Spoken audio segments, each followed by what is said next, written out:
Assalamualaikum warahmatullahi wabarakatuh. Terima kasih sudah datang dan menonton video ini di Belajar Al-Quran bersama Kak Mapal Anwar. Buat yang sudah subscribe, terima kasih ya. Buat yang belum, yuk subscribe dulu biar kita sama-sama bisa melanjutkan pembelajaran ini. Dan kamu nanti di setiap video pertamanya gak perlu nonton iklan. Silahkan dihitung sampai 3 ya. 1, 2, 3. Terima kasih ya yang udah subscribe. Selamat menonton dan mudah-mudahan bermanfaat. Assalamualaikum warahmatullahi wabarakatuh. Alhamdulillah wassalatu wassalamu ala rasulillah wa ala alihi wa sahbihi wa mawalah. Asyhadu an la ilaha illallah wahdahu la syarikalah wa asyhadu anna muhammadan abduhu wa rasuluhu la nabiyya ba'da. Halo teman-teman semuanya, juga adik-adik sekalian. Alhamdulillah pada kesempatan hari ini insya Allah kita akan melanjutkan pembahasan tentang idgham. Idgham di sini beda dengan idgham yang kita bahas pada hukum nun mati dan tanwin ya. Tapi idgham di sini adalah idgham yang dilihat dari segi makhraj dan sifatul hurufnya.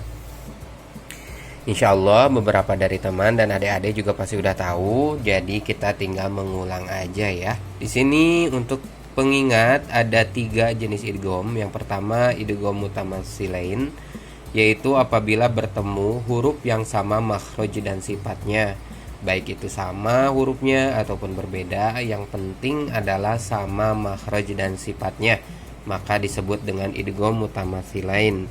Yang kedua adalah idgham mutajanisain, yaitu apabila bertemunya huruf yang sama makhrajnya tapi berbeda sifatnya. Tapi diingat, huruf yang pertama itu dalam kondisi sukun dan yang kedua dalam kondisi berharokat, bukan sukun. Bisa fathah, bisa kasroh, bisa dhammah. Nah itu bisa diantara 3 hukum ini ya. Jadi baik lagi, idgham mutajanisain yaitu apabila bertemu huruf yang sama makhrajnya tapi berbeda sifatnya. Dan yang terakhir adalah idgham mutaqaribain, artinya dekat ya. Kalau idgham 2 huruf yang berdekatan, yaitu apabila bertemunya 2 huruf yang dekat makhrajnya ataupun sifatnya, itu disebut idgham mutaqaribain. Udah terkenal dan pasti mudah dihafal. Idgham mutamatsilain jika sama makhraj dan sifatnya, mutajanisain atau 2 sejenis, yaitu apabila makhrajnya sama tapi beda sifatnya, sedangkan mutaqaribain adalah yang dekat baik makhraj maupun sifatnya. Gitu ya. Baik, kita lanjutkan langsung aja, kita bahas idgham yang pertama yaitu idgham mutamatsilain.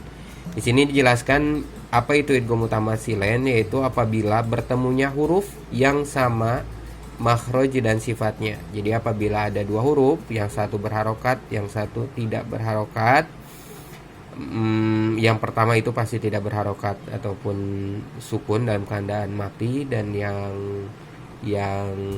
yang huruf yang kedua itu berharokat. Harokat itu artinya bergerak ya, hidup.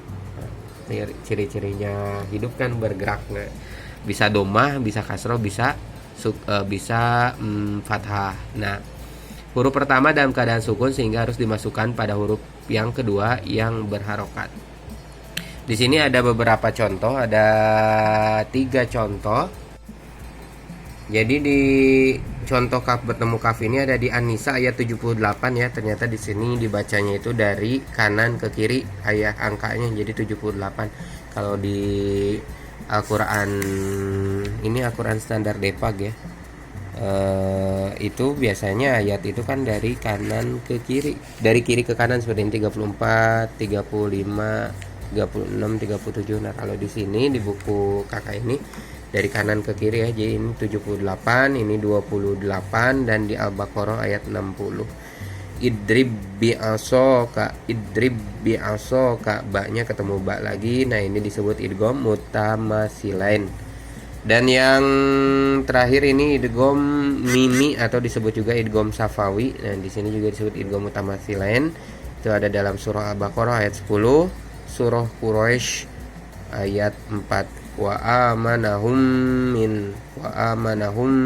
dan ini ingat ada gunnahnya. Kemarin kita sudah membahas gunnah ya. Kalau mim bertasydid itu gunnah ditahan 3 harokat. Oke, sebelum kita tutup penjelasan tentang idgham mutamasilain ini, di sini dijelaskan bahwa adapun yang terjadi pada surat Al-Haqqah atau surah ke-69 di ayat 28 sampai ayat 29 yang berbunyi ma agna anni maliyah halaka anni sultaniyah. Nah, ini maka diperbolehkan dibaca dengan idgham ini yang pertama dimasukkan pada yang kedua. Tapi ingat karena di sini ada huruf sin artinya saktah, bisa juga dengan saktah atau berhenti tanpa bernapas, dan menurut sebagian ulama saktah ini lebih utama. Jadi ketika di sini anni maliyah halaka gitu. Jadi boleh ada saktah. Saktah itu berhenti tapi tanpa bernapas. Beda sama waqaf berhenti dan bernafas.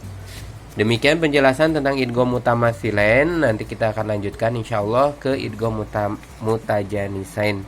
Mudah-mudahan bermanfaat buat adik-adik juga teman-teman sekalian. Mohon maaf jika ada salah-salah kata. Wal afu minkum. Assalamualaikum warahmatullahi wabarakatuh.